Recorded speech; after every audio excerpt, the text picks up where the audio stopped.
andito na tayo sa bahay, nak. Tara, pasok ka. Sige po, tay.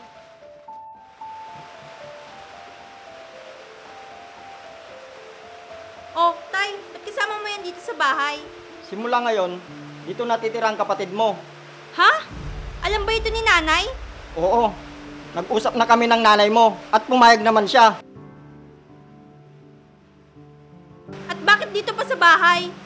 Magkukulihin na kasi si Marga. Kaya nagpagpasyahan ko na dito na lang siya pauwiin para mas malapit sa school niya.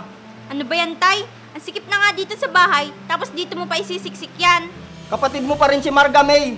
Kaya huwag kang magsalita ng ganyan sa kanya. Oo, kapatid ko nga siya. Kapatid sa labas. Tumigil ka na, May. Ako pa rin ang masusunod dito sa bahay. Kaya sa ayaw sa gusto mo, dito siya titira.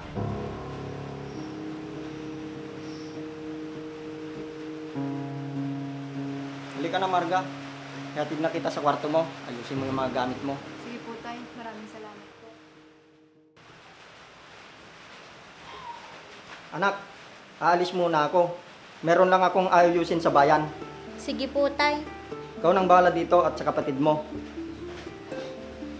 Oh, gising ka na pala. May pagkain na dun sa kusina. Mag-almusal ka na. Sige po. Aalis ka po ba, tay? Oo, meron lang akong lalakarin sa bayan. Sige po, tay. Ingat ka po. Sige, mauna na ako. Sarap buhay. Gigising, kakain na lang. Ang kapal din ng mukha mo na dito pa tumira sa bahay namin. Si tatay naman ang may gusto na dito ako tumira. Gusto mo rin? Kasi pwede ka naman tumanggi kahit gusto ni tatay. Hindi na rin kasi ako kayang pag-aralin ni nanay. Eh di gusto mo nga.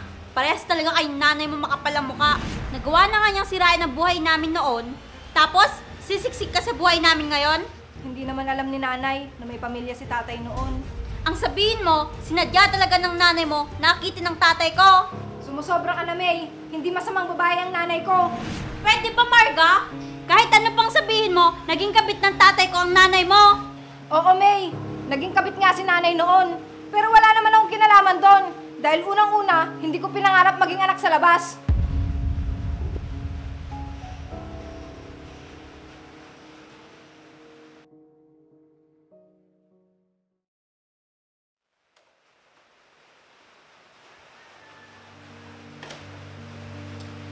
Oh, babe, kailan ka ulit papasyal dito?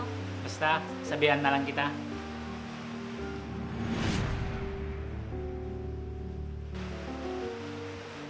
Sige babe, mauna na ako. Sige, babe, mag-iingat ka.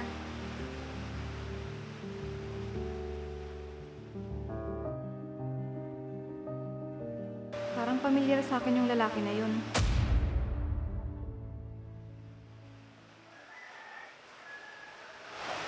May, sino yung bisita mo kanina?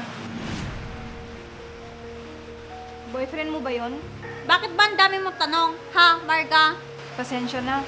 Para kasing pamilyar sa akin yung lalaking yun. Pwede ba, Marga? Kung makapagtanong ka, akala mo parang close tayo. Baka nakakalimutan mo, sampit ka lang dito. Pasensya na. Huwag mo palang sasabihin kay tatay yung tungkol kanina. Dahil malalagot ka sa akin. Hindi niya pa alam yung tungkol sa amin ni JR. Sige, May.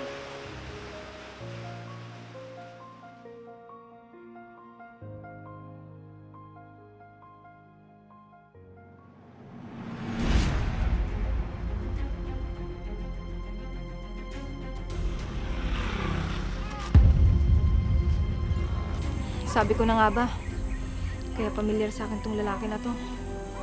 Kailangang malaman ni May ito.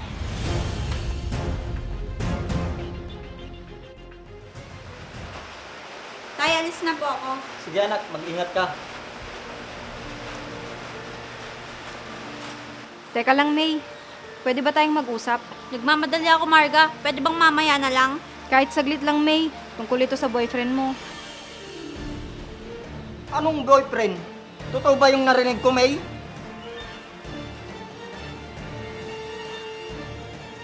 Ano, May? Magsalita ka. Totoo bang may boyfriend ka na? Opo, Tay. Sasabihin ko naman sa inyo. Kumukuha lang ako ng tiyempo. Hindi pa tayo tapos, May. Mag-uusap pa tayo mamaya. Kasalanan mo lahat to. Kung hindi lang makati ang dila mo, hindi malalaman ni tatay ang tungkol kay JR. Hindi ko naman alam na nandiyan pala si tatay sa loob. Ayaw mo kasi itikom yung bibig mo. Kahit kailan talaga kontra ka sa buhay ko. Hindi ko naman sinasadya. Hindi sinasadya. Tumabi ka nga dyan.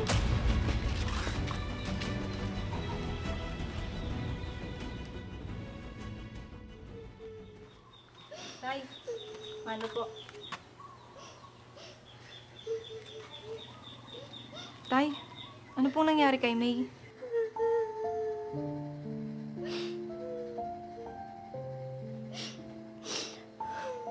Iniwan na kasi siya ng boyfriend niya.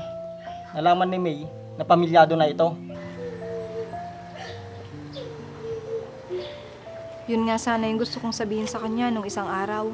Kaso, hindi ko naman po siya nakausap. Anong ibig mong sabihin, Marga? Unang kita ko pa lang kay JR, alam kong pamilyar na siya. Pero hindi ko matandaan kung saan ko siya nakita. Pero nung isang araw, nakita ko siya na may buhat na sanggol. At doon ko naalala na asawa siya ng teacher ko. At kakakasal lang nila. Bakit hindi mo agad sinabi sa akin? Paano ko sasabihin? Galit na galit ka sa akin nung nalaman ni tatay ang tungkol sa inyo ni JR. Huwag mo nang sisihin ang kapatid mo, May. Ikaw din ang may kasalanan yan. Dahil hindi mo muna inalam ang pagkatao ng lalaking yon. Anong gagawin ko ngayon, Tay? Wala na tayong magagawa dyan, anak. Huwag mo nang tularan ang naging pagkakamali ko noon sa nanay mo. Buntis ako, Tay.